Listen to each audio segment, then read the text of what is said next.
Welcome to Shoot Me Straight, Dave Fields. I'm here today with my buddy Marshall Chiles. I was going to screw that up.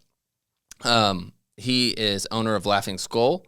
It's a comedy club in Atlanta, and I believe it's Joe Rogan's favorite, or he said it was his favorite. He said it a few times. Yeah, he's mentioned it several times. And one time when he and Joey Diaz were talking, they were talking about some MMA fighter that was coming out of retirement and all this other stuff. And so Joey was like, hey, if you were retired from comedy and came out of it, where would you go perform? Somewhere like Madison Square Garden or something like that? And Rogan was like, no, man. I'd go to someplace small like Laughing Skull Lounge. And, so it's just surreal. I mean, I've met the guy. He's a very nice guy. He's like legit dude, solid guy. It's just flattering that he's talked about it so highly like he has. Wow. Did you ever dream of starting a comedy club like that? Not really, so my story is like when I was 7 years old, I put my life plan together, because I grew up poor and I knew I could make people laugh. And so I was like, all right, I want to grow up and be a comedian. I want to be an artist, but I don't want to be a struggling artist because being poor sucks. And so I was like, all right, I'm going to go, before I do my art, I want to be a businessman, build a business, sell it, have that money and experience to go into stand-up and then make movies and stuff like that. And so that all worked out, except for in the late 90s, I was part of the dot-com boom and bust.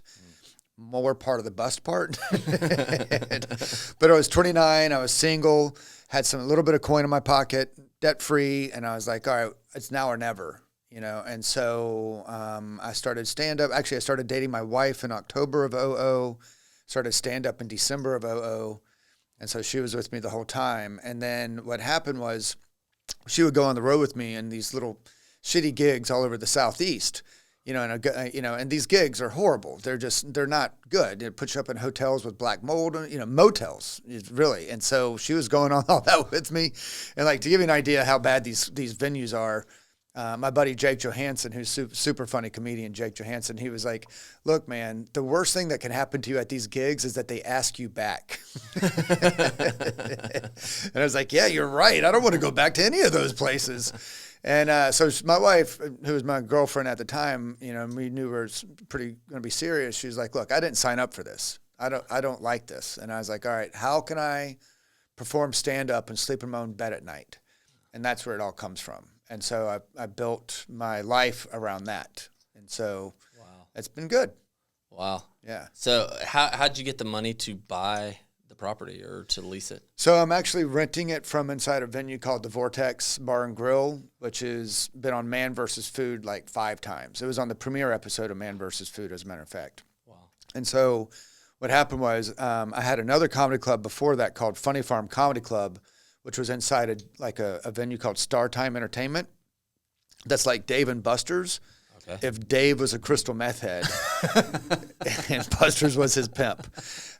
So not a nice place, if you will. And so I saw the writing on the wall that it was going to go out of business. And I was there for like 8 years. And so I had to go find a place. And then I found I was going to go raise like, millions of dollars and build like this big venue and blah, blah, blah. And I was actually doing the due diligence. One of my favorite sayings that I've come up with is the reward of focus, right? Like, that saying, the harder you work, the luckier you get. Well, every morning I was, we had a 3-year-old and a 2-year-old and baby on the way. And I saw the writing on the wall. I was like, I'm going to be screwed if I don't figure this out. So every day I was just like just focused on building a new club, So I was doing my pro forma, to be able to raise money. Mm-hmm. And I called the hotel and this hotel near where I wanted to build just to see how much hotel rooms were. That's how detailed I was getting on my pro forma. Mm-hmm. And so as I was talking to the sales guy, he's like, oh, a comedy club, how big are you looking? I was like, I don't know, probably 350 seats. And he goes, oh. And the way he said, oh, I was like, why do you say that? What's going on? And he goes, well, I know this venue, the space in Midtown Atlanta, that only sits like 100 people. So I don't think it'd be good for you. And I'd already, because I'd done a bunch of different work on it, I'd run different numbers from like 100 seats to 500 seats, just seeing what that was. I was like, well, I think I can make that work because I've run a pro forma where I did it at that level. And we went and looked at it and it was perfect. It's only 74 seats. And so then I ended up meeting the owners and gave them a proposal to do the comedy club there, and to rent it from them. And being an adult, I brought like a business plan. Like, here's my business plan and a binder. I brought 4 of them because I didn't know how many people were going to be meeting with me. Sure. And then later on, they said yes. And then they told me that they go, look, we've been doing this for like 20 years. We've had 100 people come to us with ideas of how they want to work with us, because it's the Vortex, which is a very big brand in Atlanta. And but you were the first one to ever come to us with a real business plan in writing. Wow. And that's why we said yes. And so now it's been 14 years. Wow. And yeah, so now we have our comedy festival. Our comedy festival is October 5 through 8, 2023. So it's just right around the corner.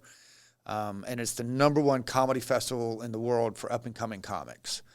So what I've built with that is got all these industry connections. I'm like, hey, if you're looking for up-and-coming comics, this is the festival to go to, which a lot of them are. Then if you're an up-and-coming comic, I've got all these industry coming looking for you. Yeah. So like this past year, we had 1,300 submissions to get into the festival, and we only take 50. So that's a 4% acceptance rate, the same as Harvard, to give you an idea of it. So the Harvard of comedy. Yes, exactly. I didn't want to say it. I wanted you to say it. That's why I planted the seed. But so yeah, so it's been good. That's my story. And so now we are making films. We got a movie coming out next year called Blood Mountain Massacre, which is a slasher comedy film. And yeah, so it's just been an interesting journey. What's crazy is literally this morning I have a conversation with a guy at the parking lot of my kid's school, and he's trying to figure out what he wants to do. And that's where most guys are at. They're going, man, like, I'm doing this job, but it's not my passion. It's not it's not, and some guys are there, right? Whatever it is, they can be accounting, and they just be like, just love accounting. Like, that is my, right. And there's guys like that, but they love accounting, but they hate themselves. This guy, I'm talking to him, I'm like, man, to have, there's this gratitude, because a lot of guys don't know what they really love. Most people, yeah. And for me, like, it all came together similar to you, and it was a choice, but it wasn't a choice in a sense. Yeah. Right? It's like drinking. Yeah. Right? It was a choice, but wasn't a choice. It was like this love for it, and so I had to go for it, and it was absolutely crazy. You didn't know each day to the next, but you learned high highs, low lows, but going through it and really going after your dream. Yeah, man, there's nothing like it. Because it's not work. Yeah, right. And I always tell people who have that, most people don't know what they want to do, right? And I'm like, look, here's a good exercise. If you won the lottery, what would you do? Right? Like, you can only travel for so much. You can only do something like, man's search for meaning. You have to have a purpose. What would your purpose be? What would you do if you did that, if you won the lottery? And as I think about that, I'm like, I would probably own a comedy club and make movies. Yeah, exactly. So yeah, put money to the side. If you put money to the side and then think of, hey, what would you do? Yeah. You'll get paid $500, $1 million a year, whatever. Like, what would you do? Yeah. And you're going, okay, it's not going to be sit around the couch and watch TV. Right. Like, Well, I mean, shoot, there are people that are graffiti artists that are making 6 figures, lots of them. Yeah. Right? It's their passion for it. It's, don't get me wrong, it's, much easier to make a living as an accountant than it is as a skateboarder or a graffiti artist. Yeah. But, did you ever see the Jim Carrey commencement speech that he gave for a graduation? You know what? I think I saw that is this a while back, 6 years ago or something? Something like that, probably 10 years ago or something. But okay. And he talks about how his dad was the funniest person he's ever known, but his dad was an accountant, as a matter of fact. And so they ended up had a decent, comfortable life, and then his dad lost his job at like 55, and they struggled. I think they were even homeless at one point. And so he said, look, you can fail at something you don't like doing. So you might as well fail at something you do like doing. Yeah, that was the concept. That was the whole story behind it. And so it's go for it, man. And here's the other thing too, is like, okay, fine, you're an accountant and it pays for you. You got kids and insurance and all that stuff. Do you like painting? Because guess what? You can spend 10 hours a week painting, 5 hours a week painting, you know, and get that get that itch out. Yeah. There was one time I heard a long time ago. There was a study that said people that went for their dreams and failed were happier later in life than the people that never went for their dreams, right? And never had that failure. But at least you know. Yeah, I believe it. I mean, you're not going to look back with regret if you went for it. Right. What age did you know, hey, comedy, like that's what I love? My memory says 7 years old. Wow. Because I could make people laugh. And that was the thing, is like being able to make people laugh is a very powerful feeling. I know enough about myself to realize, like, if I'm in a new situation and I'm trying to be funny or start to think I'm going to be funny, I'm like, okay, I'm uncomfortable. Why am I uncomfortable right now? And it's a tool that I can use. And like, if I want somebody to like me, I would look for ways to make them laugh. Because as soon as you make somebody laugh, you've made them feel good. Yeah. So they want to be, it's a powerful tool. Yeah.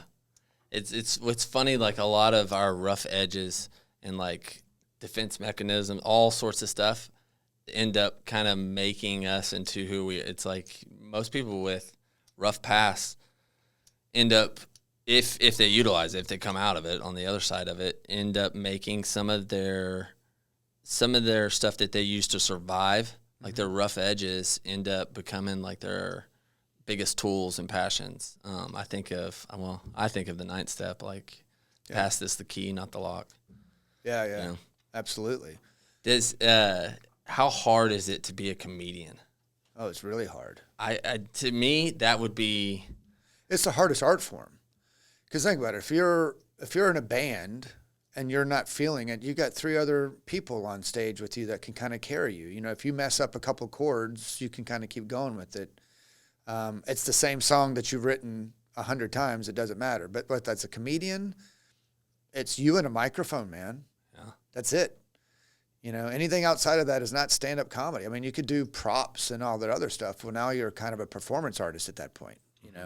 Stand-up's part of your performance, but it's just not straight stand-up. So you have to be on. As a matter of fact, we talk about being sober. I was down here with a comedian, and we were talking about it. He's recently gotten sober, and he was like, look, it was just so hard to get on stage and like, oh, I got to be on stage in a few hours. Better not smoke pot for the next, I could stop smoking pot at 4 or something like that, right? And as we talked about it, it's like everybody, when you first start out and you're an addict, or not even an addict, just you partake, like, I'm trying to get that perfect buzz to get on stage, because when I have that perfect buzz, I'm the funniest guy in the room, blah, blah, blah. Guess what? You never know when you're going to hit the stage. You might be 8:15, but it might be 8:45, and that's another beer in your system, and now you're past that point. And so you can always hit the stage sober. Like, if you build that muscle at sober, you can hit the stage sober no matter what time they call you up, And so for me, one of my tools is that I've noticed is, one step being sober. And then another one is I meditate before I get on stage, because it's about energy. Like, you're an energy conductor on stage. Like, it's weird. Numerous comedians will tell you this. You can tell the exact same joke to 10 different audiences and get 10 different reactions, from silence to slapping the table laughing. And it's about your presence and how you deliver it. And it's also a communication. So like, if, I've noticed, I've done lots of shows all over the level, different people. Like, if it's a room filled with extremely rich people that are kind of uppity, they don't laugh as much, but, if you get into the middle class people, they laugh a lot more. Don't get me wrong, the country clubs gigs I do, they have a lot of fun because they're also drinking their ass off and they're in a comfortable space. But as soon as you get those rich people out into a new space and this, that, and the other, they're, because they just came off of a private jet and a yacht. Like, these middle class came in, like, had to pay for parking and complained about the price. And, now this, so it's a very interesting, challenging art form. Did you have some like complete failures up there? Oh, where absolutely. You just bombed it? Oh, absolutely. What was one of the worst? I want to hear one. I was opening for Weird Al Yankovic in front of at the Tabernacle in Atlanta, about 2,000 people, and I got booed off stage. Ooh. Yeah, it was when I was still drinking. I was new in, and they called me up and said, "Hey, will you come open for Weird Al Yankovic?" you need to, I go, how much time? I was new. I was like maybe 2 years in. I should not have taken this gig. And like, 20 minutes. And I go, do I have to be clean? And they go, no, you don't have to be clean. You just can't curse. Because his audience is from 7 to 70. That's kind of a thing. And I was like, okay, well, I can do 20 minutes if I don't curse. Well, I was nervous as hell. So as soon as I got there, I started drinking. And so I get out there and I have all these different jokes. And this was back when I was a bigger dick then than I am now. This is one of the reasons that kind of fixed me a little bit of like, maybe I need to work on myself. When 2,000 people boo you off stage, you're kind of like, maybe it's me. And so I had all these jokes and I was like, I would do religious jokes and political jokes. And I got through all that stuff. And then I started doing my NASCAR jokes and they didn't laugh at all. And it really upset me. I was like, really? You're laughing at my Jesus jokes, but you won't laugh at NASCAR? And so I said, look, man, I think Dale Earnhardt deserved to die. They fucking lost it. And the joke is because he was speeding, but it's like, and I tried to go on and they just booed me. And I was like, all right, see you later. And even then Weird Al Yankovic's manager got on the PA and was like, just so y'all know, Weird Al does not share the views of the opening act. And I was just, and at first I was like, the bravado of like, oh man, I got booed, blah, blah. And then later on it kind of sunk in. I was like, yeah, that was not cool. That was not cool for me to do that. It's like, this was his audience. It's not mine. I'm not, I said yes to the gig. And that was just it. When I got there, that was the other thing too. When I got there and said, okay, so I heard I could, I just don't have to curse. And they go, no, you got to be Disney clean. And I was like, what? Disney clean? It's like, you didn't tell me that. So it was a little bit of a disconnect there. Or so if I would have known that, I'd probably, I needed the money, so I probably still would have taken the gig. Yeah.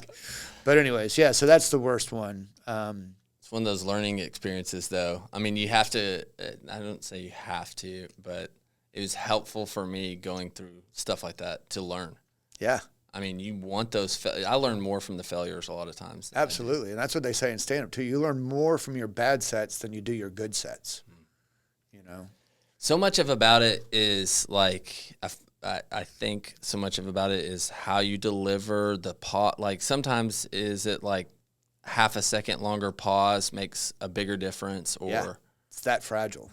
Oh. It's that fragile. Like, and there's all these different tricks that you can do at a certain level. Like, Buddy Hackett gave Ralphie May this story, rest in peace, both of them. But then Ralphie May told me this, was Buddy Hackett was like, look, go twice as slow as you normally go, because when you go twice as slow and you do your premise, the audience writes their own punchline and they laugh at that, and then they hear your punchline and then they laugh at that. So you get twice as many jokes by going slower. Or excuse me, you get twice as many laughs by going slower. Mm. And if you think about it, go watch Buddy Hackett or Ralphie May, and they go so slow, but they crush, and it's so, yeah. So it is a pausing. It's all little stuff like, here's another thing for Chris Rock, he moves up and down the stage, and one of the things is we're hunters as animals. So we like movement. We see movement and it attracts us. So, the way he delivers his jokes and, all the stuff that's Chris Rock,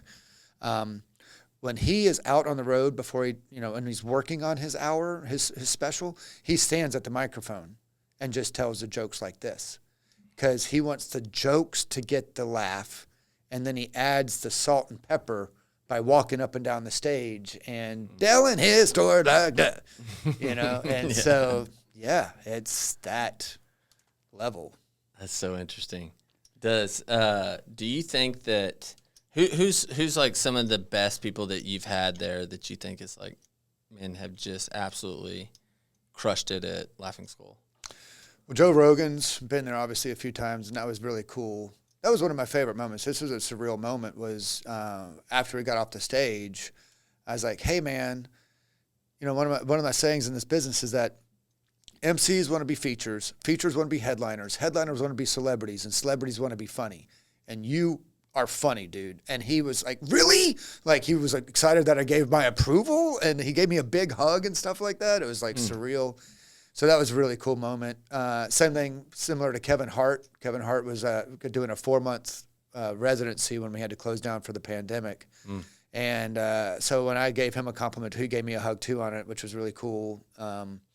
And so those two, Ron White used to come in a lot. Chris Tucker used to come in a lot. Still pops in every once in a while. God, there's been so many. Bill Burr, he's one of my favorite comedians. Burt Kreischer, Tom Segura. Wow. Yeah, Amy Schumer's been through there. Eliza Schlesinger. Lots. Wow. Yeah. I mean, how cool is that? You started something, 14 years ago? Yeah. 14 years ago, and you've got to meet some of the funniest people on the planet. Yeah. And got to offer a platform for them to perform it. Yeah, and they love it. That's a cool thing. These are all, it's cool that I get to, some of these people I can say are my friends or friendly, and to be able to know that and know, wow, they like what I do. So I've said this before, Laughing Skull Lounge is cooler than me. The way people talk about Laughing Skull in the business, that's not me. I've built it and I've kind of, done whatever with my great team. But people love Laughing Skull Lounge. I mean, it's a surreal thing for me. Yeah, you put it in place and shepherded it, right? Right. But it's bigger than you. You Absolutely. know? Like that's so cool. To me, like why would you do anything else? Like how cool is that? Yeah, and I'm not making $1 million a year from it, but I have a great life. I've been able to coach Little League soccer and Little League baseball and be there with my family. There's comedian friends of mine that had families, but they're on the road 300 days a year, and they're selling out theaters. And I was like, if I knew I could have that level of quote unquote fame and success and stand up, but I had to give up what I had with my family, I would say no. Yeah. Like there's balance, right? I mean, the fact that I've been able to be there for my family and at key moments. And like I said, I got to coach soccer and baseball and take them skateboarding camp and stuff like that. It's a cool balance. How many kids? 2. Okay. Yeah. What ages? 15 and 18. Ooh. Yeah. So my oldest son is now off to college, and he's actually studying abroad in Prague right now. Wow. Yeah. He's got I've raised privileged kids. But I grew up poor, and they know. Like they look at my other family members, and they're like, "Dude, really, Dad?" And I was like, "Yeah, it was a lot of work and luck and this, that, and the other. So that's why you get to have your life is because of my stuff. So work hard." Yeah. My kids are gonna be the same. I'm like, dude, I didn't ever think I'd make $100,000 a year. I didn't think I was gonna be alive in my 20s. So right. But I look at their life, and they're like, oh, we got to go to the beach today again. I'm like, dude. Right. How old are your kids? I have 3, 5, 7, and 9. Oh, wow. Did I give you my book last time I was here? Cool Kids Share? I don't think so. I'll give it to you. It's in my car. I keep them in my car to give away stuff. But it's I've written a few children's books, and the first one was called Cool Kids Share because my oldest son, Harper, when he was 4 years old, we were at a park, and some kid didn't want to share something with him. And my wife was like, it's okay, Harper. He doesn't have to share. I was like, not really. The kid's being a dick. And I was like, Harper, that kid's not sharing with you. Only cool kids share, and he's not being cool, so why would you even want to play with the kid? Mm-hmm. And it was an easier thing to do. So then for years, I would always like, hey, remember, Harper, share, because cool kids share. Or somebody didn't want to share with him. Like, he's not being cool. Why do you want to play with a kid that's not cool? Mm-hmm. And so parents would hear that, and they're like, oh, I'm going to take that. And then I was like, I got to write that book. So one day I wrote the book, and now I've printed out 500 copies, and I just pretty much give them away. There's a lot of good reviews on Amazon, this, that, and the other. My wife's like, are we going to make any money at these books? I was like, that's not the point. And then I got a lot of people telling me it's their kid's favorite book, that they'll come home and like they want to read Cool Kids Share. So you're really multifaceted. Like, you mentioned you're really an artist in a sense. Like, comedy has been like this super passion kind of main venue. Right. But there's also an art in creating. It's not just the business side of it, right? You can create an LLC. You can put a performer together, Right. It's not that hard. One Excel sheet, right? Right. That you tweak for like months. And you can download a template. Yeah. And like then you can get a space and lease it. You can get financing. Like that stuff's that's just adult stuff. Right. But the art really comes in when you're creating an atmosphere. You're creating a culture. Yeah. You're creating this space that, and I mean, it starts top down, right? And good leaders take that on. Yeah. I believe good leaders take that on, and they own that. They wear that, man, this place is going to be, and everything from, hey, I'm sure you've experienced it, bad times that happen, bad days, bad weeks, and you're going, man, comes back to me. Like, how do I respond? Even if it's someone else, it's like, how do I respond to that? How do I make sure this culture not only stays intact, but like flourishes? Exactly. And so like you got all these venues of like your art in a sense. You got your comedy personally, but you what's cool with you starting one is you are your clients. You are the guys that are performing. So you get them. Yeah, exactly. Is there a lot of places like that the owners? There's a handful of places like that. Most comedy clubs think they're in the business of selling chicken fingers. Like the standard business model is, hey, we're going to bring in these comedians that are they're going to sell 2,000 tickets over the weekend, and we're going to make money on food and beverage, and they're going to take the door, whatever that cost was to get the comedian. So that's the business model, right? Now you have a restaurant that has 2,000 people coming through it. Yeah. Boom, that's your model. We don't even sell food, because it's distracting to the comedians. And so that is definitely part of my superpower, is the fact that I know what it takes to make the comedians feel good and feel respected and heard and loved. I always share the story that, when I did the Stardome in Birmingham, Alabama as a feature act, not making as much as the headliners and blah, blah, but as a feature act, they charged me for a Coke. I was like, are you fucking serious? I was like, Sinbad's here next week. He's going to make $50,000. You're going to charge him for a Coke, but you're going to charge the feature act that's making pennies for a Coke? It was just so weird to me. Yeah. I was just kind of like, why? And so I was like, I've never missed an opportunity to tell people they did that, because it's so wrong. Yeah. It's so wrong, and it's like, there's literally stories of comedy clubs, it's been around for a long time, of like, you get there and the manager's like, that's the green room, that's the stage, don't fuck the waitresses. And then they walk away, And because that's the thing that happens is these waitresses, they start working at these comedy clubs, and this guy comes in town and he's funny and he's charming, and then they fuck him, and then he leaves, and then the next guy comes in town and they do the same thing. And after 3 or 4 weeks, these waitresses are like, I got to quit this job. So that's why there's a lot of clubs that have a very strong "don't fuck the waitresses" rule. That's funny. Yeah. So. Wow. So when they come into your club, are you like, you treat them with a lot of respect? You get them. I'm assuming they get free Cokes. Yes, they get free Cokes for sure. Yeah, exactly. And so nowadays we're actually mostly a showcase club, because my vision was for Atlanta to be the place to move to in the Southeast. If you're the best comedian in Charlotte or Jacksonville or Birmingham or whatever, come to Atlanta, get more stage time, get better, and then go to LA or New York. Like, it's a stepping stone to the next level. And that's what's been built. And so Laughing Skull, we do showcase. So every show is basically 10 comics doing 8 minutes, 10 minutes. And it's great. It's been very successful. And our open mics are Monday through Wednesday, and there's still like a 2 to 3 month waiting list to get on our open mics. So it's the busiest open mic in the world. Like, that's a crazy thing to state, but it's true. Like, go look at any other comedy club. Most of them have maybe 1 open mic a week, and we have 3, and it still takes like 2 to 3 months to get on it. Wow. Yeah.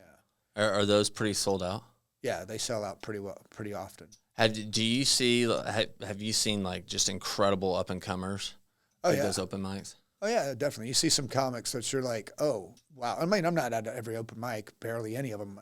If I go to an open mic, I go there, jump on stage, and leave.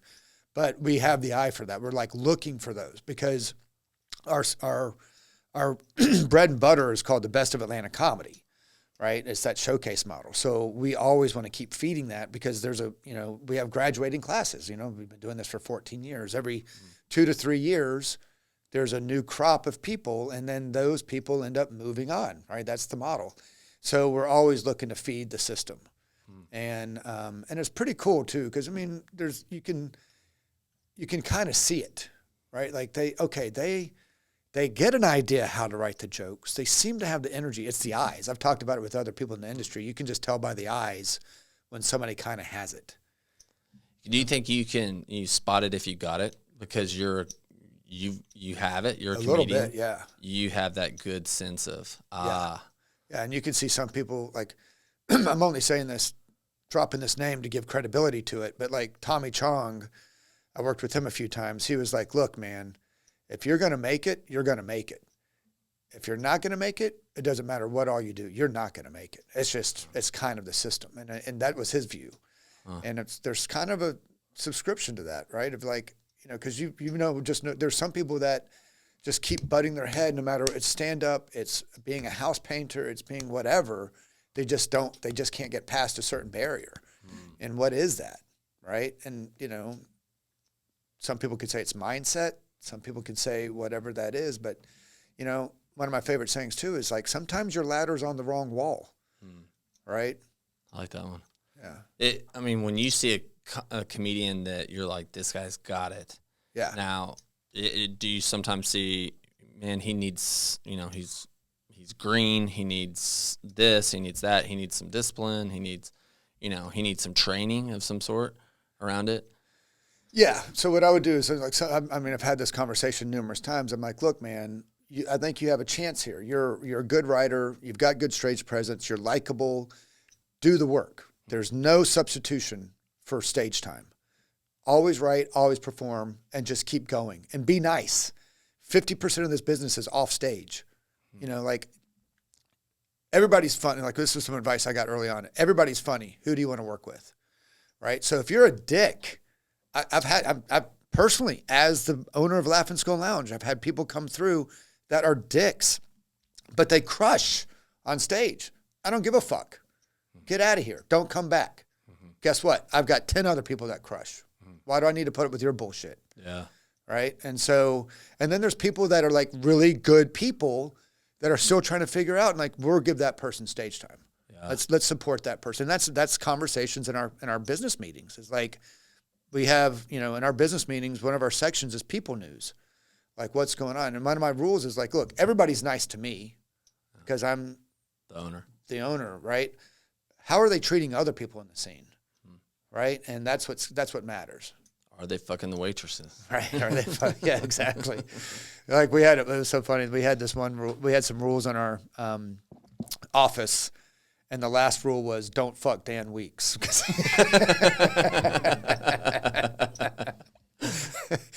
So, yeah. Does Dan think that's funny? Yeah, he thought it was funny. I love that guy. Are your business meetings like hilarious?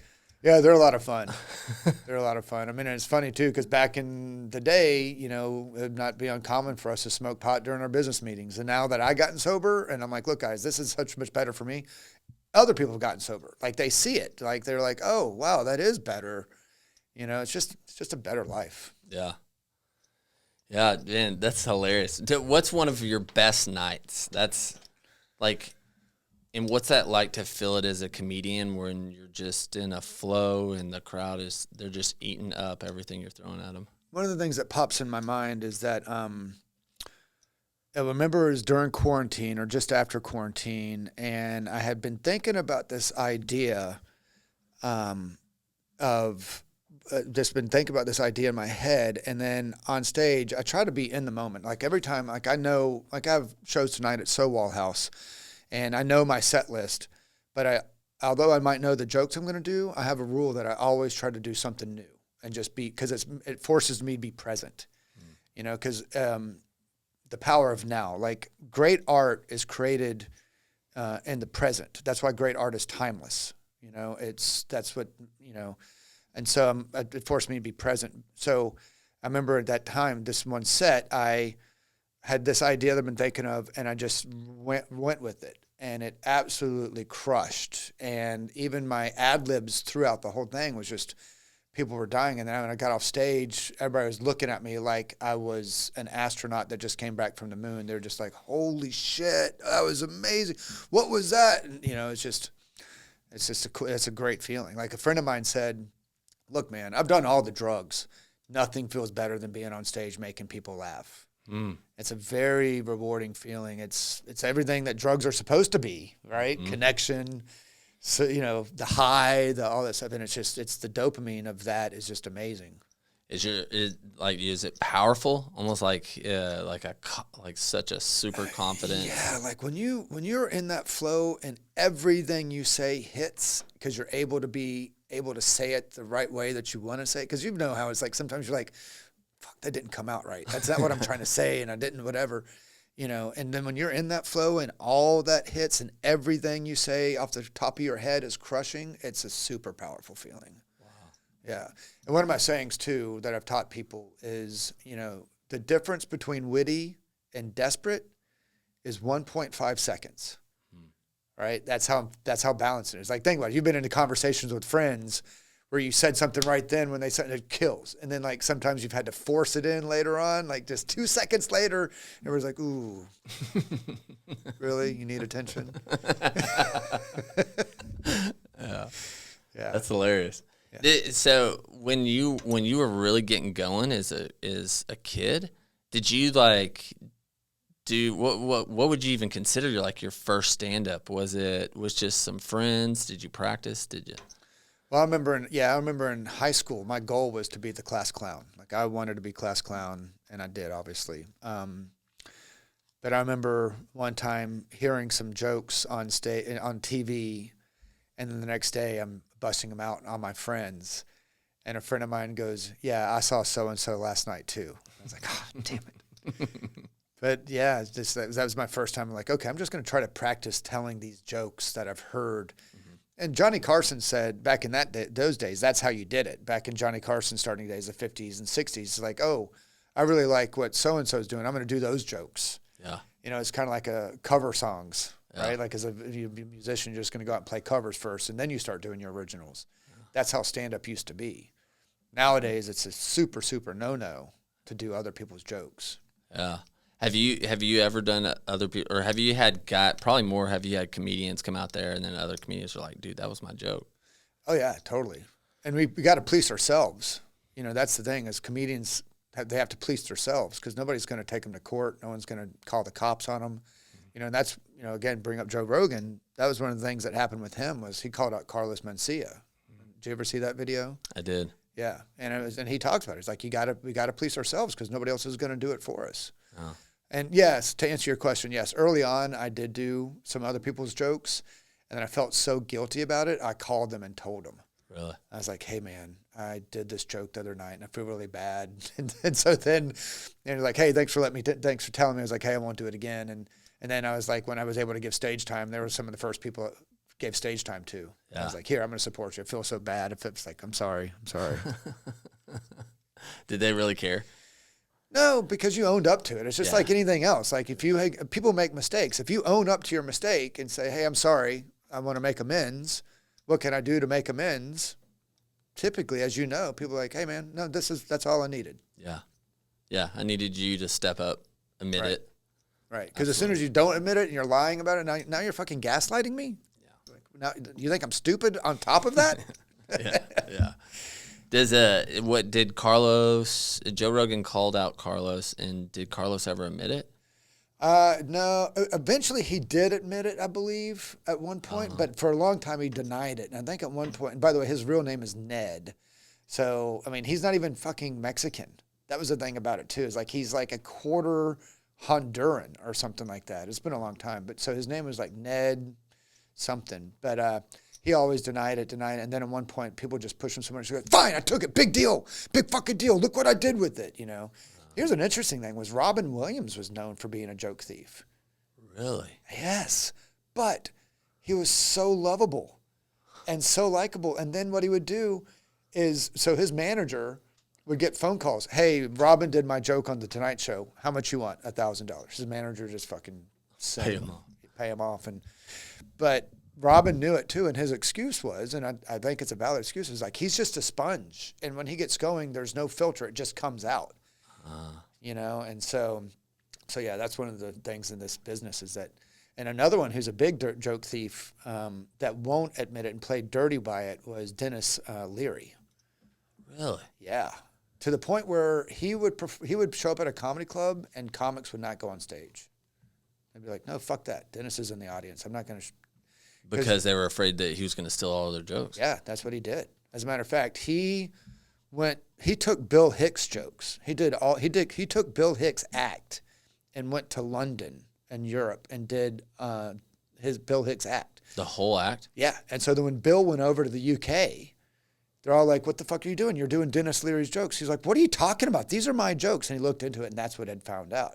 So then if you go watch the roast of Dennis Leary, he had Final Cut.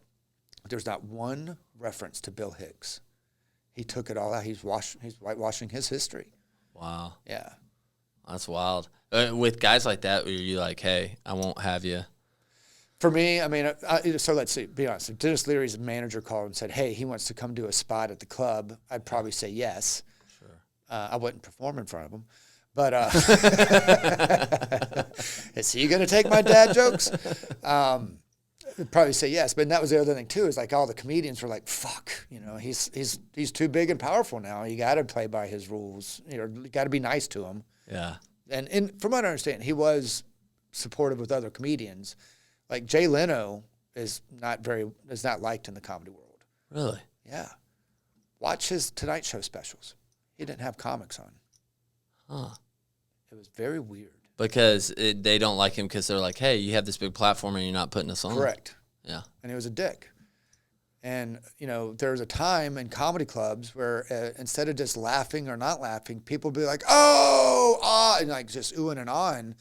And I remember talking to this one comedian, and they were talking about what happened in comedy clubs. What is all this stuff? And this other very well-known comedian goes, one word, Jay Leno.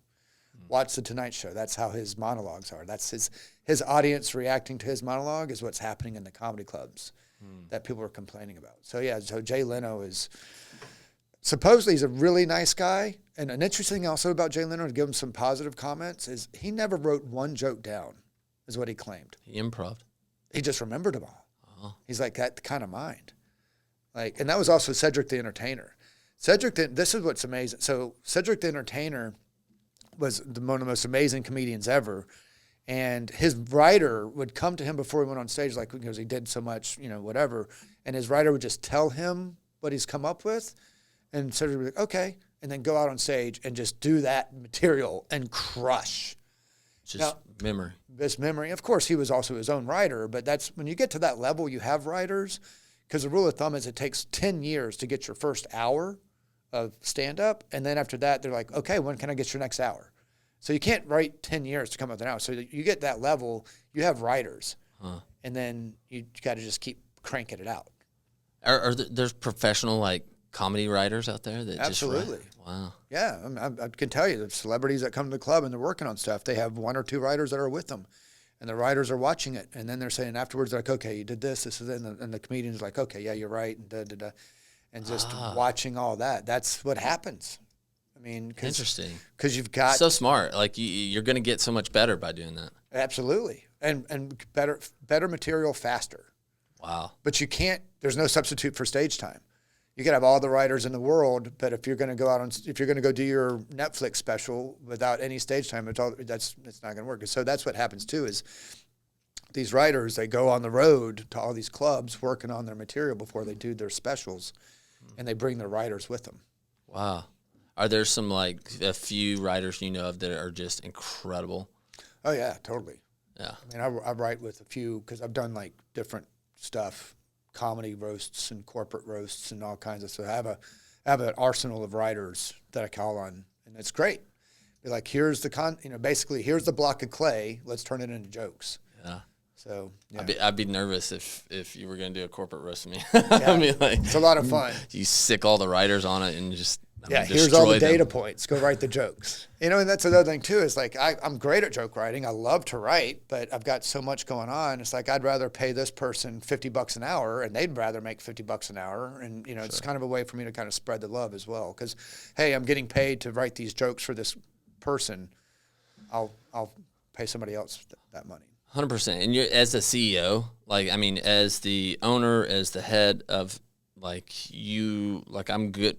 I can code, but there are people that are better at each specific language in coding than me, right? And so, there's guys that are just a true hard blue, antisocial developer, and like those guys, man, it's so much better to be able, in 5 seconds, I can explain to them what I need done, and boom, they knock it out, and you can go along. And I think as a CEO, you almost can't be the master at it hinders you to be the master at your craft in a sense. Right. It's better to be, because then you want to be good at it. You want to know it in and out. You want to really know the customer, the clients.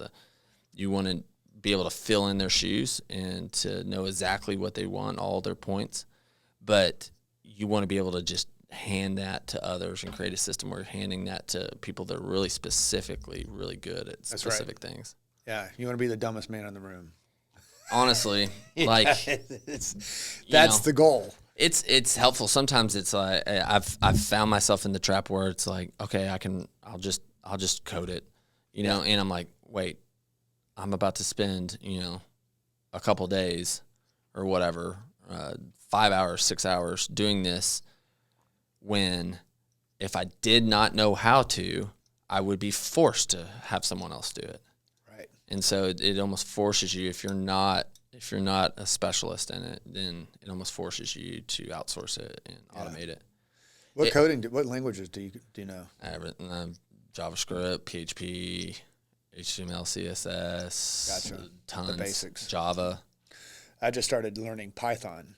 Yeah. Yeah, so I'm actually Python's one of my favorites. I'm taking an AI programming course. Yeah. Because that's the future. Yeah. And so as the filmmaking is like, as an entrepreneur, I've had all these different ideas, and I've always had to go outsource the tech part. And I'm like, you know what? It's hindered me as an entrepreneur not to be able to do that. Yeah. Right. And having these ideas for things. And all right, I'm going to go pay somebody $200,000 in hopes that they finish it. They might get to 80% and then take on another job, and then that code's no good for whatever. Yeah. So with AI, there's like no code AI programming, but I'm taking the course where they teach you Python so that you can, because my concern is like I want to make something that can do X, Y, and Z, and the no code will get me X and Y, but not Z. So I'm learning the coding part to be able to do the Z. And specifically, it's not like I'm going to do the coding as much as I'm going to be able to talk to coders in their language. Sure, yeah. That's the big thing. I think everyone would benefit from some basic, because it's going to teach you logic, help you understand like the logic and thinking through it. I love that too. That's what Python's a really good one it's really easy to get started in Python. I mean, you can write a 10-line script pretty easy. Yeah. It's pretty difficult though to get really good at Python. So like that's there's levels, right? There's levels to this. And I mean, you find someone there's guys out there that blow me away to this day that I'll meet them. And I can tell it pretty quickly. You said with comedians, you can like see it in their eyes. Right. I can tell in a couple minutes whether this guy's a programmer, right? Like just knows a lot of terms and blah, blah, blah. Programmer. I've never heard that before. Yeah, that's right. Yeah. Or this guy is like a true deal. Like, and there's some savants out there that, I mean, they scare me. There's some guys, especially around terminal stuff. I'm like, dude, this guy can could do some damage. Right. Good thing that, you know what though? Most of those guys are like really good. Like they got morals and they got good people. You mean? Yeah. Yeah. So I have two big questions. One is, who's your favorite comedian of all time? And then two, who's like who do you think's the greatest of all time, I should say? Who's the GOAT? And then I'd say, who's your personal favorite that you've gotten to know? Well, in regards to the greatest of all time, there's so many great comedians throughout the years, but I always fall back to Lenny Bruce because he was key and not just moving comedy forward, but also First Amendment. He's actually more revered in the First Amendment world than stand-up world because he was arrested multiple times for what he said on stage, and it's art. And so then what would happen is they'd have police officers reading his transcript on stage testifying. And he'd be upset, going, "You're not pausing properly. It's like This isn't art. You're just reading a book." And he's like, "You're not making." So it's like because art has an exception rule, and so then like he got arrested for saying cocksucker, and then and also a lot of people don't know this, but the government killed Lenny Bruce. I'm friends with his daughter, and so the story goes that he and Robert Blake, the actor, and some friends were in his house, and they were trying to score heroin. Like he unfortunately was an addict, and they were trying to score heroin, and they couldn't find any. Well, the cops come in and bust him and tell everybody to get the hell out of the house, but Lenny Bruce. And a little while later, they come out and go, "Oh, he OD'd." And they look at the last photo of Lenny Bruce. He's in a bathtub, naked, face up, with a syringe sticking out of his arm. Who does heroin like that? Yeah. Nobody's getting naked in a bathtub to do it. It was all to make him look bad. And so the government killed him because he was against the system. He was the guy that was saying, "Hey, the system is broken. What's going on with this?" And that was in the early 60s. Wow. And what happened in the late 60s? The big counterculture movement. So when you look at it from a 30,000-foot view, I think Lenny Bruce was a big catalyst to making that movement. And making people to realize, like, wait a minute, maybe this government isn't trustworthy. Maybe there is a bunch of bullshit happening that we need to be aware of. Mm-hmm. And so I always answer that question with Lenny Bruce because he gave his life for this art form, and he did it bravely, and he died bankrupt because that's how they did it. He actually tried to sue the government under RICO because it was multiple communities across state lines that was always prosecuting. He was like, "Hey, you guys are a concerted effort breaking," because he would win his court cases, but he's like, so he tried to charge the government with RICO, which is hilarious, and so yeah, and so then I guess today's comedians, as far as like who's up and coming. It's like most people don't know of. A lot of people know Mark Norman nowadays. I always push Beth Stelling. She's one of my favorite comedians. That's up and coming that, hasn't really been popped like Mark Norman has. I don't know. There's just so many because I see so many. Bill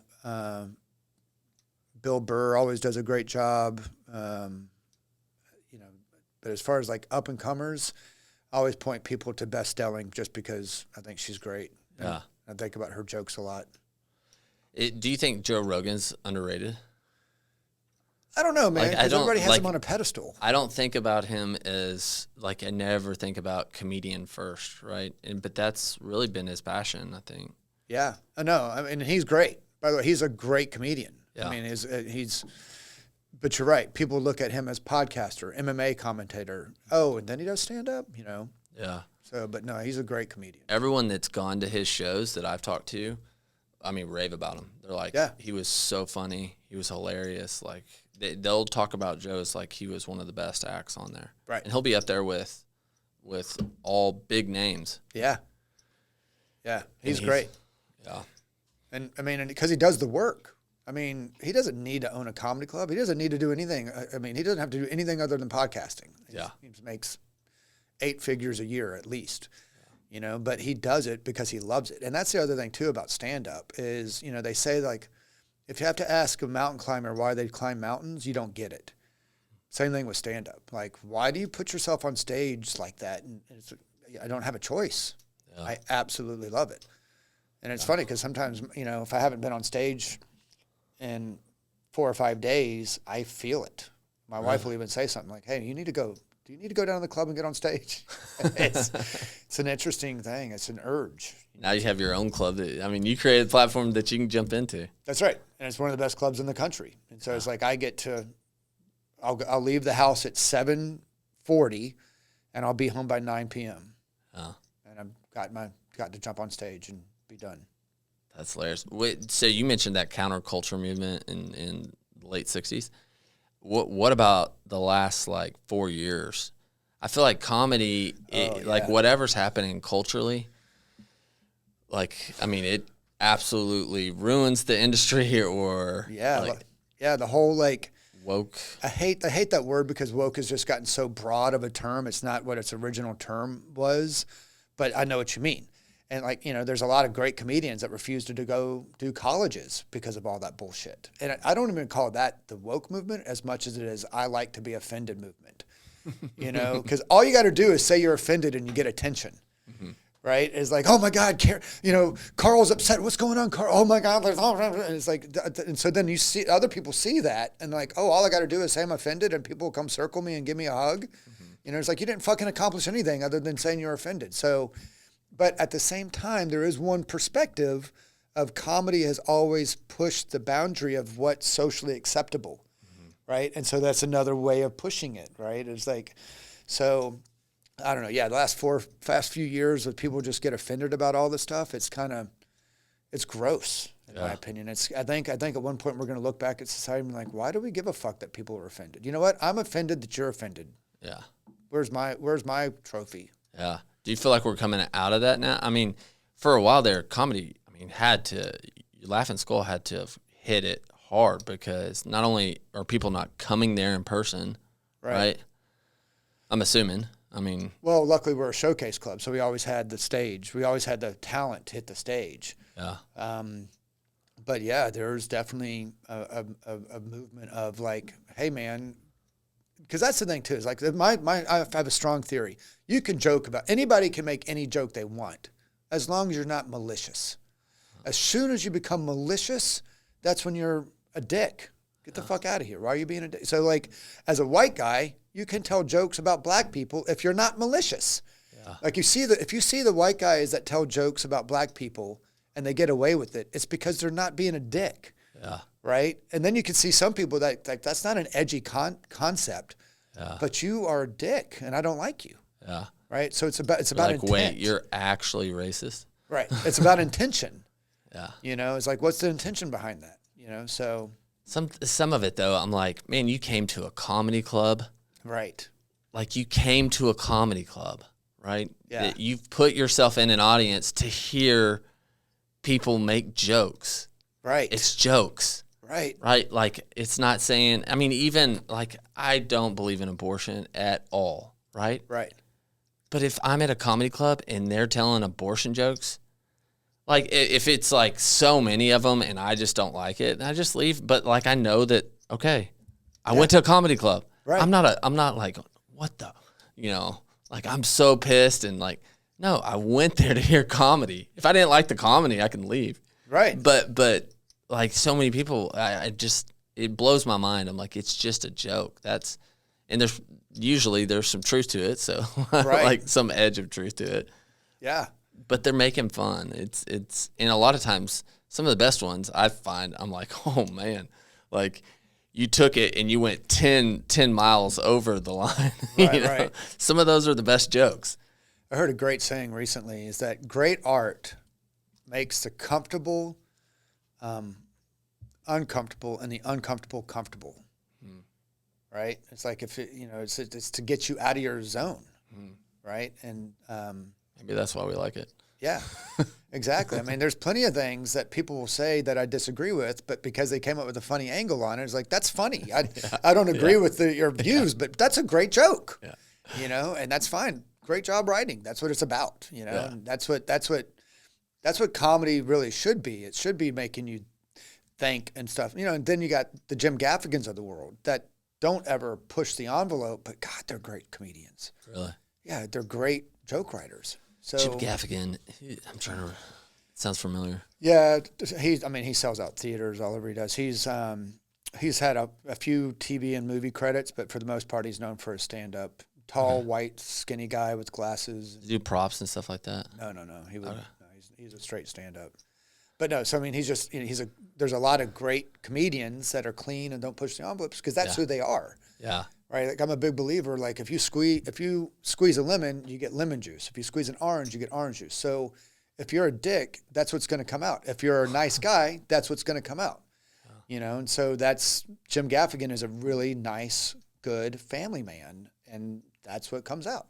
So in a sense, for up and coming comedian, if I was trying to be one, you'd say, hey, don't go away from who you are in a sense, like your nature. Right. Like let it be. You almost have to personalize it to who you are somewhat. The more specific you get, the more generally you're accepted. It's an interesting dichotomy, but it's true. Specific to who you are? Yeah, specific to your thoughts.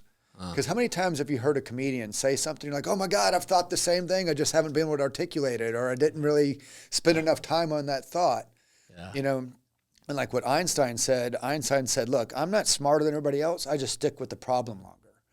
And so that's how great comedians write. It's like, I've got this concept. I'm going to come at it from a million different angles. I'm going to spend a lot of time on this concept and this thought and just keep chopping away.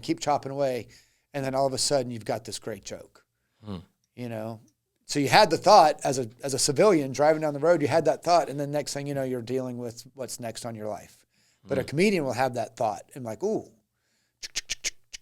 and spend sometimes years working on it, That's insane. Yeah. How was it working with, like, have you had Dave Chappelle come through yours or like Dave Chappelle, Kevin Hart, like all those big ones that we know of, Bill Burr? Yeah. Are those guys really cool in person? Are those guys cool off stage? Yeah. To me, they were. I mean, not because I'm the owner of Laugh at Skull, but just my personal experience with them is yes. Like, so I'm in the Dave Chappelle camp. Like, I got to go to Yellow Springs during the quarantine. I don't know. Did you know that Dave did like a big thing up in Yellow Springs, Ohio, where he lives? Yeah, I was going to say that. Yeah, and so it was called Camp Chappelle. And so I saw a bunch of posts about it. My buddy Donnell Rawlings, who played Ashley Larry, so I'm friends with Donnell. I saw all that stuff, and it was during the quarantine, and I was like, I've got to go up there. And I told my wife, I was like, I think I'm going to go. I'm going to try to get into Chappelle. And I reached out to Donnell, and he got back to me right away and said, yeah, come on up. And I told my wife, I was like, I'm going to this. She's like, you can't leave. It's quarantine.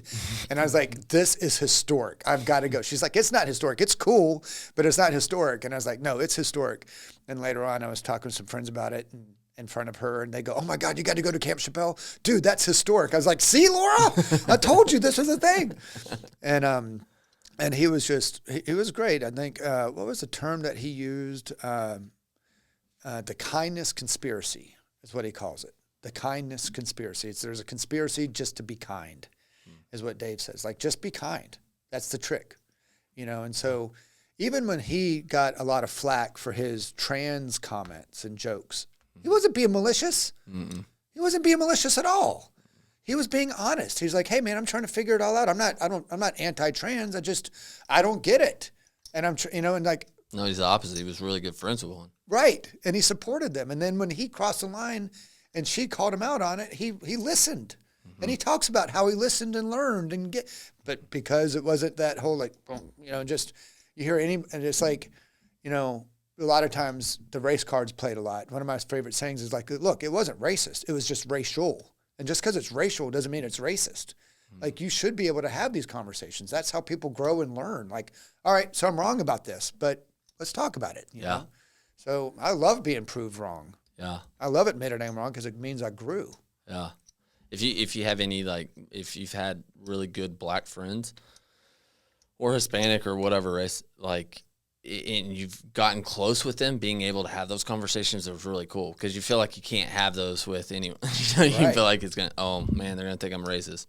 But you want to have those good, deep conversations. One of my good friends, I've had incredible conversations with them, where I'm able to ask real specific things and say, man, I feel like it's like this, and he's like, well, here's what it's like from my perspective. I'm like, I never thought about that. Right. And that's one of the things, too. I'm 53 years old. There's been so many times where things I've heard, and I'm like, oh, that's just, my reaction is like, oh, that's just bullshit. And I'm like, wait, what is this? And then I listen to the perspective and like, oh, yeah, I see it, but how you see it now. That makes sense that you would say that now. Yeah. You know, and it's interesting. I love having those conversations with people that from our different cultures and different perspectives, because one of my favorite sayings is it's hard to read the label from inside the jar, right? And so then when you have people from outside your jar telling you perspectives, it's like, you know, it's things you can't see because you've never been privy to it. Yeah. So I love that we're recording this because I'm going to write all these down and use them like I'm really smart. Then I'll come back and make amends. Yeah, exactly. No worries. You can have them as much as you want. Yeah. Does Dave Chappelle on one of his last I forget the Netflix series or whatever, I forget what it was called, but on one of those last ones, I feel like he almost he went to another level where he was teaching at when he was talking about the trans friend that he had that killed herself. Right. And made jokes along the way that were really funny. But like you could tell, I mean, you can see like his heart. He really cared. Right. He cares for people, right? Like, I mean, me and you, besides God, like people are the most important thing on this earth. And so you could tell like he cared for them. And then also at the same time he was being almost serious some too throughout of it. I don't know. I'm sure you saw it. Yeah, totally. I mean, Dave is definitely a GOAT for sure. Yeah. I mean, he definitely, his level of stand-up is on a whole nother realm of stand-up. I mean, because he's been doing it since he was 14, 15 years old, you know, and so his, yeah, you're right. It's a different level of stand-up. Dude, I look at MMA, Uh-huh. right? I love MMA, right? And so I look at MMA or jiu-jitsu or anything like that, and I mean, you just see, and especially as you get closer to it, you just see these levels. Yeah. Where you're like, okay, you know, I'm not very good at jiu-jitsu. I'm a year and some change into it, but man, I've put a lot of effort into it. And still, I'm like, dude, there's guys that I'm like, I can't even imagine getting to that level. Like they just inherently know how to, I mean, even just like an inch off and you can't get a move on them. And like, they're just so good. And I think of maybe it's like that with comedy for you. Like you're so close to it, you can just see these levels and you're just like, wow. Right. Like, yeah, totally. You could totally see it. Like I remember, again, bring up Ralphie May. He was one of the best too. He was a GOAT. Ralphie May, look, if you don't know him, I highly recommend checking him out. But I remember backstage at a show, it was back when I had the Funny Farm, and we were doing 2 shows, and his opening act, in between the 2 shows, we're just sitting around talking, and his opening act, Slade Ham from Texas, I think it's Dallas, Slade Ham was talking about how he had bought a sword as protection for his house. And Ralph May was like, what the fuck? You bought a sword to protect your house? And and then Ralphie goes out on stage, and his first like 30 minutes as he's making fun of Slade Ham for buying a sword to protect his house. And of those 30 minutes, like 20 of them were great. But watching him, because that was Ralphie May would just sit and he didn't move much, but boy, did he have stage presence. Mm-hmm. And watching him again dissect and come at it from all these different angles was so educational. And it was a master's class of watching this. And I got to be right there with it, from the conversation to that. Like, I remember one of the jokes from that I love is that he's like, this motherfucker's been watching too many cartoons. Like, this guy must paint an X in front of his front door and wait for somebody to come up, and he's holding onto a rope with a catapult from his backyard, you know, and just the angles of it all is just hilarious, you know. It's just, so yeah, you see certain things, and you're like, wow, dude, it was a conversation, and you just went on stage and did 30 minutes where 20 of it is A material. Yeah.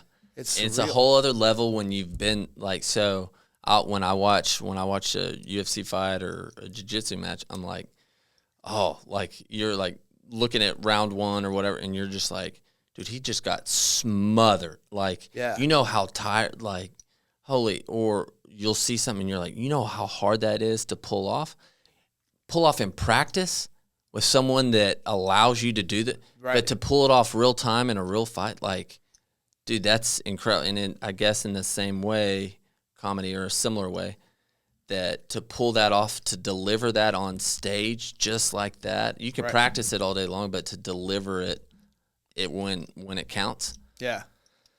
Well, yeah, You probably see so many things. You're like, wow, like he timed that just right. That's right. I mean, but little jiu-jitsu I've got experience of. I just, it's just, you turn your foot that way, it's a different, now you're out. Now you're, whatever it is, now you can flip them because you moved your big toe a certain way. Now all of a sudden the guy's across the mat. It's just so weird. It's an amazing sport. But yeah, like Patrice O'Neal was known for intentionally losing the audience solely so that he can win them back.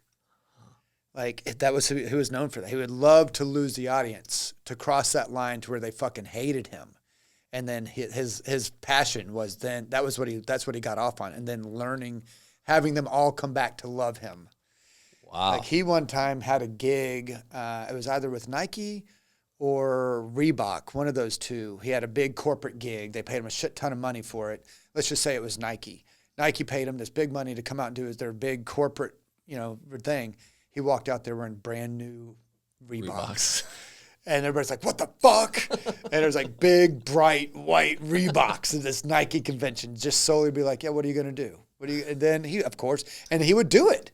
He would pull it off. I mean, I'm sure he wasn't batting 1,000%, but he was known as one of the GOATs as well. Like, him and, rest in peace, Patrice O'Neal, and again, Greg Giraldo was on another level too. Mitch Hedberg, if you don't know Mitch Hedberg, Mitch was, and he was a really, really nice guy. I worked with him.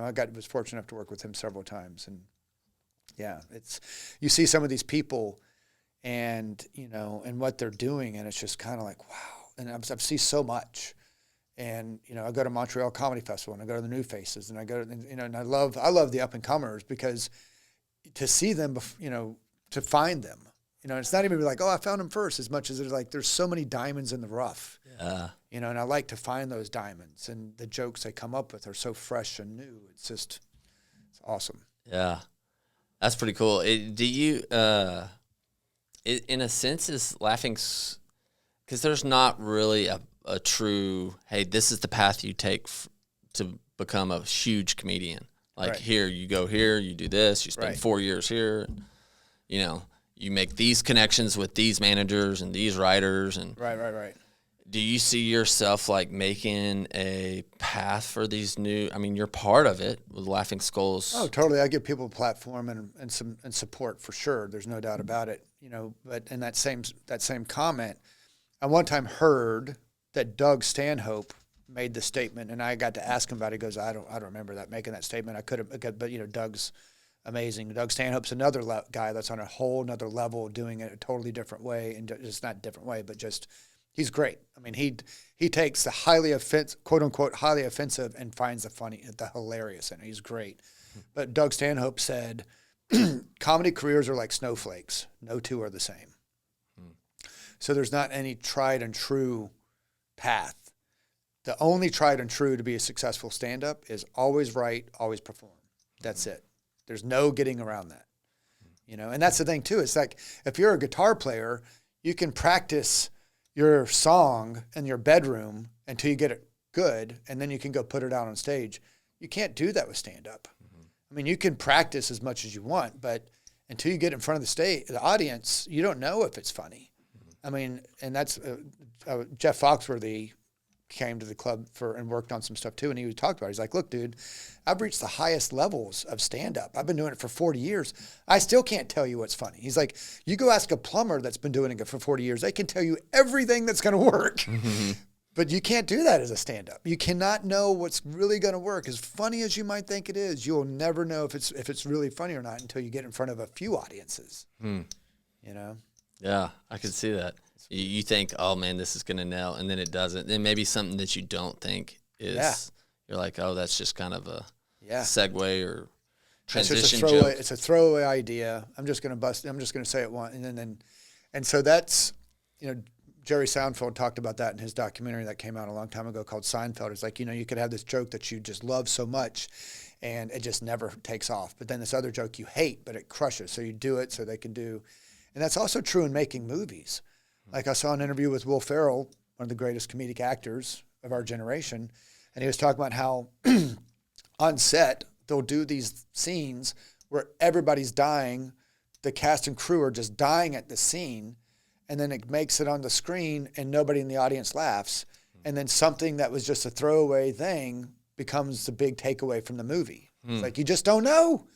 You just don't know. Even Will Ferrell in the films, he's like, you just don't know. You don't know what's really going to resonate.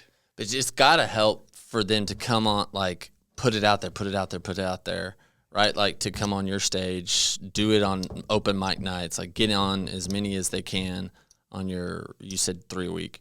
Yeah. So, like, I mean, jump on as many as they can so they can put it out there. Right. To see what works, what doesn't work. That's right. Like, you just got to test it. That's all you can do. That's it. And again, it's not just one audience. You got to try it on several different audiences. And so what works in the South may not work in the North. Right. That's right. I mean, and it's a very interesting. And so that's one of the challenges with being a celebrity is if you're a celebrity and you get on stage and your joke is a 2, they're going to laugh like it's an 8. And that's why Steve Martin said that's one of the reasons why Steve Martin said he quit comedy was like, I didn't know what was funny anymore. Because he was so big that anything he said, they laughed at. He's like, I don't know what's funny anymore. He also said the reason why he quit comedy was Second Show Friday. Because Second Show Friday is typically a clusterfuck. People are just horrible behavior in the audience. Yeah. Yeah. That's awesome. Yeah. Dude, I picture Steve Martin as one of not the GOAT, but I picture him as like Hall of Fame. Absolutely. Yeah. He would be on the Mount Everest. Yeah. Or at least a contender for it, for sure. And for sure is like comedic actors. Yeah. The movie The Jerk is one of the best movies ever. Oh, yeah. And it all came from his stand-up. He had one line in his stand-up that said, I was born a poor black child. And he was like, and it got a bunch of laughs. And he was like, I'm going to write a movie based on that. And that's what gave birth to The Jerk. Really? That one line. Isn't that awesome? Oh, dude, I still remember it. I still remember him being in that bathtub trying to read that letter. He hates these cans. And throwing away everything in his house. Yeah. He's definitely one of the best as well. Yeah. Chris Farley, you put him up there in the Hall of Fame? Yeah. Yeah, he wasn't so much a stand-up, though. He was more of a comedic actor. He was improv and comedic acting, and, his films are some of the best ever. Definitely. Is there a whole different style to guys that are just improv, like they're incredible at improv? Are there some guys that are incredible at improv but are not so good with pre-planned? Most. Very rare that an improv person could do stand-up. I've often said, look, improv people want to do stand-up. They just don't have the balls to be on stage by themselves. And that's true. And I've said that to a few improv people, and they laugh and they go, yeah, you're right. One of the best at it is Greg Proops. Like Greg Proops is, who's on Whose Line Is It Anyway? He has a great podcast called The Smartest Man in the World, and fantastic. And he is. He's super fucking smart. And early on in his career, I'm fortunate enough to be friends with him and haven't talked to him in a long time, but I remember early on in his career, he would do improv on stage and then try to go into his material, and it wouldn't work. And he had a club guy go, Greg, you can't follow yourself. He's like, what do you mean? He's like, your improv's so good that your jokes are not able to follow them. You can't follow yourself. Mm-hmm. I mean, so he's that good. So if he goes out there and just does straight stand-up, of course, nowadays he can because he's been doing it forever. But yeah, he's one of the few people that is great at improv and great at stand-up. Mm. It's not they don't really overlap. You have guys that are such an artist at comedy, like the business side and making themselves like big and getting big deals and all that stuff. Right. Like I find some of the best guys at a specific art aren't the best at marketing themselves in a sense and getting themselves out there. Is there, like, when you find a guy like that that's just you're like, dude, this guy is a gem or girl is a gem. Let me hook them up with the right people to help manage them and get them out there. Yeah, for sure. I will, that's one of the things that I do is the people that I will discover, I have people in the business. I'm like, hey, here's some people you need to know about. And they sometimes reach out to me and go, hey, who in Atlanta do we need to know about? Yeah. And I'll tell them and stuff. But, and one of the things I've learned with making movies is like, look, you can have a mediocre movie, but have great buzz, and it's going to make more money than a great movie with mediocre buzz. Same thing with stand-up. Like, you can have a great comedian that doesn't have any buzz. No one's going to know about him. No one's going to talk about him, And so you've got to have if you can have both of it, it's obviously that's when you become turbo. Nowadays the big hot up-and-coming comedian that's blowing up is Matt Rife, because he's created a lot of buzz from his Instagram store, stuff and things like that. And he just a few years ago was nobody. But he created a lot of buzz by building up his following and doing all that stuff. And then, I've never seen a stand-up, but people say it's good, and so he's able to back it up. It's one of those things like, it's one thing to get to the top. It's another thing to stay at the top, as you know. Yeah. Yeah, that's interesting because I know, like, I've seen a couple reels of his. He's the MILF boy, I guess, or whatever. He had that MILF one. I don't know. Yeah, and just interact with the crowd some, but but it's only because it got into my Instagram feed. Yeah. Right. And I wonder if there's guys that, especially if they're a little bit older, that they're not marketing themselves right, but they're actually like incredible comedians, but they just aren't quite getting them out there. Maybe we start like an advisory board. Well, one of the things about stand-ups is there's a lot of laziness. A lot of people think it's a part-time job when it's really 2 full-time jobs. You've got the show and then you got the business. And, old school way, Seinfeld coming up and Ray Romano and all that stuff is like, look, just focus on the show. The business will take care of itself. Well, nowadays you kind of got to be good at both, but at the end of the day, Steve Martin, he says this a million times, and he's like, look, everybody asks me the trick to being successful in show business. And the trick is be so good they can't ignore you. And that still holds true. Yeah. Right? Like you could be an amazing comedian, but if you're not recording it and putting it online, not everybody's going to know. It reminds me of like the guy that became the lead singer of Journey. Do you know that story about that Asian guy from the Philippines?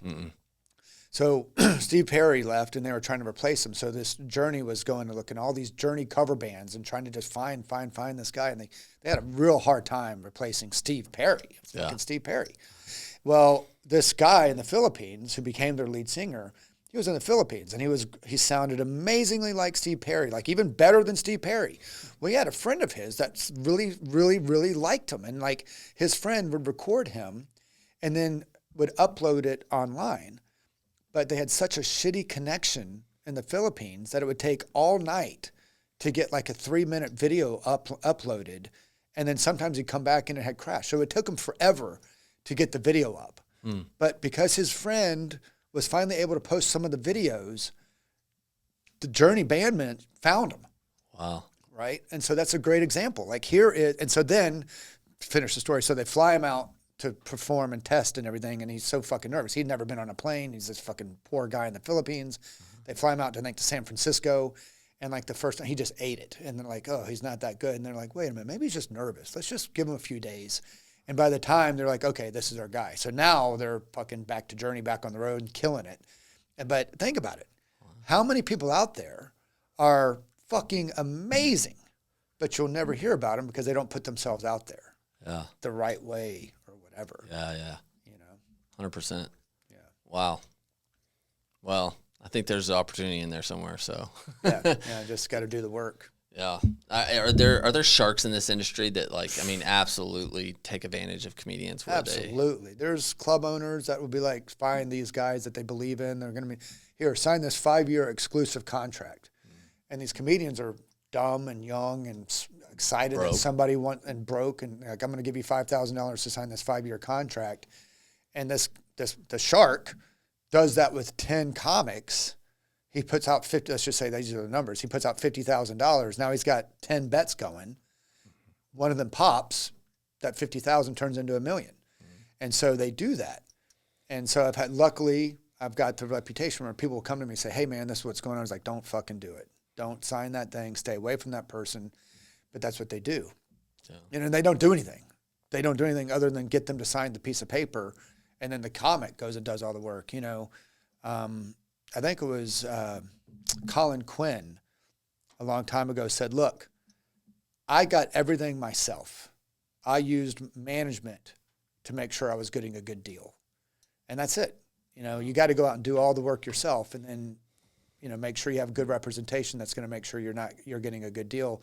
I have a friend of mine that got booked to write on this show, and they were going to pay her like $500. And she said, oh yeah, I'll take that. And then she went it to her manager. Manager's like, fucking hold on.